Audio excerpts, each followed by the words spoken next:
Data published yesterday, Thursday the 8th of October, shows significant increases in COVID cases among secondary age pupils. This graph from the government shows the age group with the greatest degree of COVID is now 10 to 19-year-olds. They've overtaken 20 to 29-year-olds. That's the grey line, which you can see overtaking the teal line. The new data also confirms significant regional variation, with much higher rates in the northeast, the northwest, Yorkshire Humber regions. You can see that on these graphs. In those regions, the rate of infection for the 10 to 19-year-old group is around 500 cases per 100,000 people. The graphs do show that in some regions the cases are lower. But other data from the Office for National Statistics, the ONS, published just this morning, confirms the overall picture. The ONS carry out a random survey across the country, and they have great statistical accuracy. Their figures on this graph show that for students from year 7 to year 11, the rate of COVID infection is now, roughly speaking, twice that of the general population. The ONS study confirms the same regional patterns.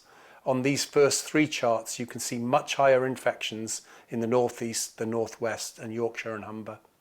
Now, this general increase among secondary pupils cannot be a surprise. Public Health England itself said the wider opening of schools would tend to increase the R rate unless the government had other compensatory measures in place. These increases do not mean that children themselves are at risk. Scientists continue to tell us this age group are very safe from the effects of the virus. But these children are part of families. They are part of communities. So these increases do mean the government has to act, because other vulnerable people who teach them or live with them can be at higher risk. So the government has to do everything it can and everything it must to get cases falling again across our country. If it wants schools to be open, it has to do all it can to aid them in keeping as COVID secure as possible, including by making testing available much more quickly, by guaranteeing funding for all COVID costs, and by investing in nightingale classes and blended learning to reduce class sizes and transmission networks. The government is going to have to ensure fairness for students facing exams next year in the face of these regional variations, which will lead to differential amounts of time off school. And crucially, it has to protect those school staff who are at elevated risk from the virus. So we are now writing to the government to say that we demand that the most vulnerable staff, especially in the higher rate areas, should now be working from home. We will point out that Public Health England has recently said airborne transmission may occur in poorly ventilated spaces if individuals are in a room for an extended period of time.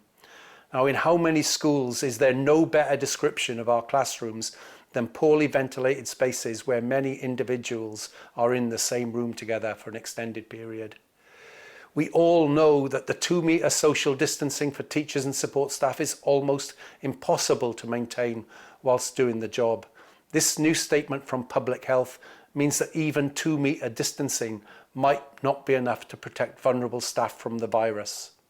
And we remember the government has just issued a direction to schools to provide online learning. Our most vulnerable staff can usefully help to do that from home. All these steps are vital. We can't go for herd immunity. The government has to act to get cases falling again generally in our society and to support those financially affected by lockdowns. It has to ensure in schools that testing is available, that all measures are funded, that they find ways of reducing class sizes and transmission networks. And it has to ensure that our most high risk are safe. And in the higher rate areas, that means working from home. We are calling on the government to act now. Please support us.